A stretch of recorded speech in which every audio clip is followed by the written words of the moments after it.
The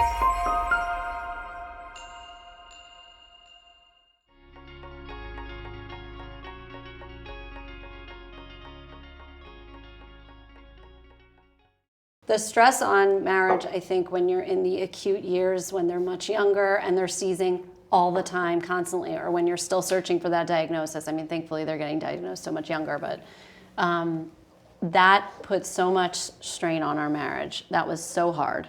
But now he's older. A lot of the issues we're dealing with are more either behavioral or school-based, or, you know, the occasional seizure is still a big deal, but it's not nearly the big deal that, you know, it's not the day-to-day struggle. And so I think over time. And I think it's for new parents too, it's to remember that it will get better. Because I think a lot of new parents get thrust into it, and you're in, like Alexa said, you're in the worst of all your seizures when these kids are younger.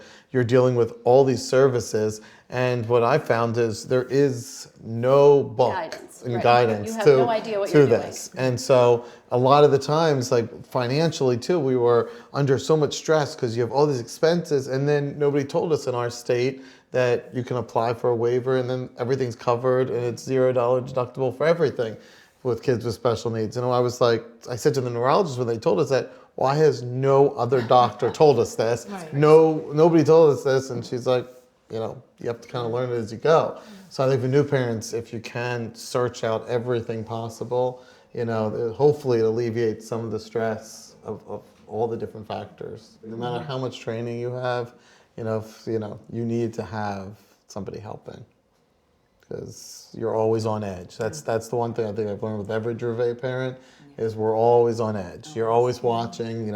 Normal I get very upset, and I've learned to get over it. But when I go to birthday parties with the kids and you see all the other parents, they're all sitting around, they're talking, they're having a beer, they're all relaxing. And I'm watching Sawyer, and I'm thinking he's gonna fall, he's gonna have a seizure, he's gonna get into something, he's gonna hurt somebody, and we never can be relaxed and just ourselves. Yeah. We're always watching. And that affects your relationship with everybody, including exactly. Spouse. Yeah, yep. Well, I was just gonna say that makes sometimes you feel very isolated. Like we often don't go to people's houses that we don't see often enough, because Finn is Finn will get into everything, whether it's their lights or their cabinet or so into goes different up and rooms. Gets into everybody's bed. Yes, and it makes it really, really difficult. It's hard. And then if you have one parent that's able to socialize while the other one is watching, there can be resentment that grows. Yeah. Well, that's great that you get to hang out with everybody, but in the meantime, I was the babysitter. I was on. I was watching. Pretty much every single time we go. Every day. Well, especially if he wants to only be with you. He only wants to be with me, so she's enjoying herself, and I'm like there's different levels of comfort too. Like I'm more comfortable letting my son have a little bit more freedom, and my husband is not at all. That's definitely it.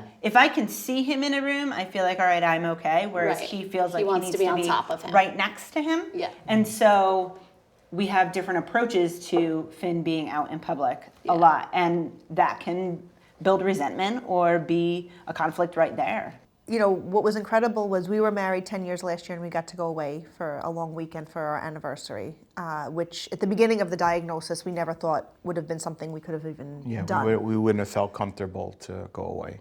And there was work that went into that. I had, preparing the meds, labeling everything, writing the schedule, but it was worth it, and it's important to take that time.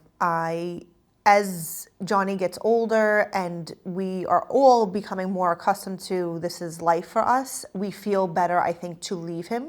When we were first diagnosed, I felt awful to even almost leave the room he was in,